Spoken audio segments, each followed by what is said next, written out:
Nagkakilala po kasi kami sa isang dating app. Nakachat ko po siya, malungkot. So, kinomfort mo?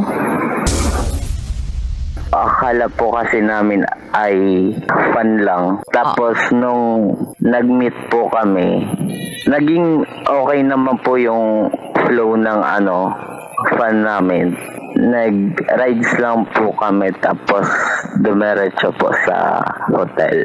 May nangyari po. Ilang araw po na pag-chat namin pagkatapos po nung fun namin, umamin po siya na meron po siyang ka-relationship. Yung jowa po kasi niya ay nasa ibang bansa. Ang ano lang po talaga namin ay fun lang pareho. So, nag-agree naman po ako. Lagi niya po akong sinusundo. Ang saya lang kasi may taong nakaka-appreciate ng effort ko din na kapag kasama ko po ay parang pareho po kami masaya. Actually po, I'm the part of the LGBT. I'm bisexual po. Etong kafubo mo? Lalaki po. Actually po, nasaktan ng sobra. 2 weeks lang ay nag-closure kami. Uuwi na daw po kasi yung jowa niya. Sinabi ko po lahat ng nararamdaman ko sa kanya. Same nang sinabi din niya sa akin. Nag-promise po kasi siya na kung may hintay ko pa po ba siya ng 3 months or mag-give up na po pa talaga ako.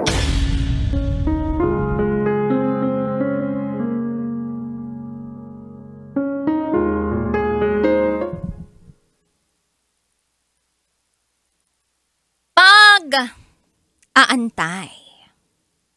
Kaya mo bang mag-antay, kabisyo? Kasi ako hindi ko kayang mag-antay, lalong-lalo na kung nakadila na talaga yung ebak ko. Charot! Tuwedarot! Parang alam mo yung pakiramdam na nanlalamig ka na, lahat na ng balahibo sa katawan mo, nakatayo na. Tapos yung alam mo na nakadila na siya doon, kaya talagang hindi ka na makapag-antay na makaupo sa trono ni Eva. Pero ibang usapan, kung ang pag-aantay ay sa isang tao, sabi may aayusin lang, sabi bigyan mo ko ng 3 buwan, kaya mo mag-antay ng ganun kabisyo.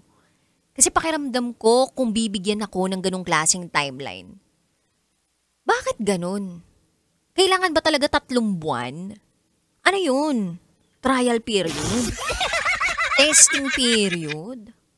Ano yun? Kailangan muna ninyong lasapin ang 3 buwan na yon na magkasama kayo bago ka pumunta sa akin. Kasi kung ako talagang pinipili mo, edi 3 days pa lang, kahit 3 hours pa nga lang eh. Ako na yung piliin mo. Hindi ba? Ewan ko baka ikaw kabisyo iba yung mindset mo. Pero yung ganong klaseng mga linyahan, nabigyan mo ko ng 3 buwan, baka ikaw naman yung piliin ko, wala pa rin kasiguraduhan.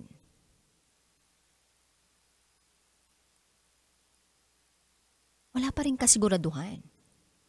Unless, bibitawan mo parehas para makapag-isip ka ng maayos. Maganda sana kung ganun. Pero kung paaantayin mo yung isang tao ng 1 linggo, 2 buwan, 1 taon, antayin mo ko kasi ikaw naman yung pipiliin ko after. Ay! Ano yun? Bakit? Buisit na buisit ka na nga eh. 4 na oras ka mag-aantay lang ng lisensya mo eh. Diba kung pwede nga lang i-fast track lahat eh. Kung pwedeng i-expedite ang pagkuha mo ng visa. Yung mga pagkuha ng mga government agencies, mabuti na nga lang merong mga ibang centers eh. Alam mo yung pinapadali ng ibang mga tao yung buhay natin. Pero may ibang tao sa buhay natin na pinahihirapan tayo. So anong dapat gawin? Tiisin? Kasi mahal mo. Tiisin kahit masakit. Tiisin kahit parang mababaliw ka na. Ganun ba talaga ang pagmamahal? Babaliwin ka. Bago mong malasap ang tunay na sarap ng tinatawag na pag-ibig. dito naman sa piling ko, masasarapan ka talaga sa akin. I mean, masarapan ka ang samahan natin ngayong gabing ito kasi alas 9 ng gabi hanggang hating gabi magsasama-sama tayo at marami tayong mga sekretong pag-uusapan. Kapiling ang Basta Princess ng Love Radio, DJ Rocky Terra. At ngayong gabi, isa na namang panibagong sekreto ng ating kabisyo ang malalaman natin.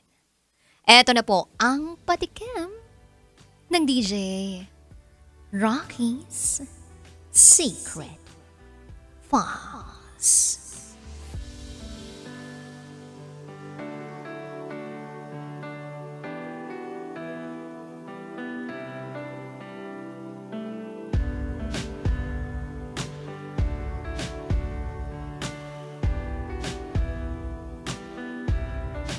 Nagmahal ako ng isang sundalo.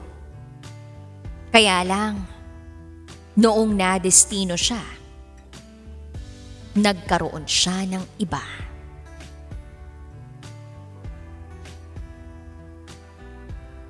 May kilala ka bang sundalo?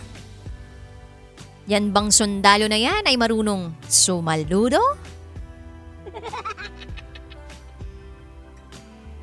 Yung sundalo ba na yan? Malaki ang ulo? O matigas ang ulo? Paktay kadihadong day. Totoo ba yun na kapag sundalo, bawat destinasyon daw na mapupuntahan o kapag nadidestino sa kung saan mang lugar dito sa Pilipinas, nagkakaroon daw ng iba? Tama ba yun? Meron ba talagang ganun? Ay? Parang dito yata sa secret file natin, mapapatotohanan yata ayun. O, sa mga sundalo pong nakikinig ngayon, pwede po kayong mag-submit ng complaint letter nyo sa secret file sender natin. Pero malalaman natin talaga kung ano ang kabuuan ng storyang yan, ng nagmahal ng isang sundalo. So abangan nyo po yan sa aking pagbabalik. Kapiling po ninyo ang inyong Basta Princess, DJ Rocky Terra, at ikay nakatutok sa 90.7 Love Radio. Kailangan pa bang i-memorize yan? Basic. Up next is DJ Rocky's Secret Files. Sinira ng tatay ko ang pagkababae ko. Siya. May secret affair kami ng office mate ko. Hindi ko matigilan kasi sobrang galing niya sa... Rocky's Secret Files. Secret Files. It's the kind of bleep you never knew existed. Kunwari inosente, pero boy naman pala. Rocky's Secret Files. Secret Files. Metro's number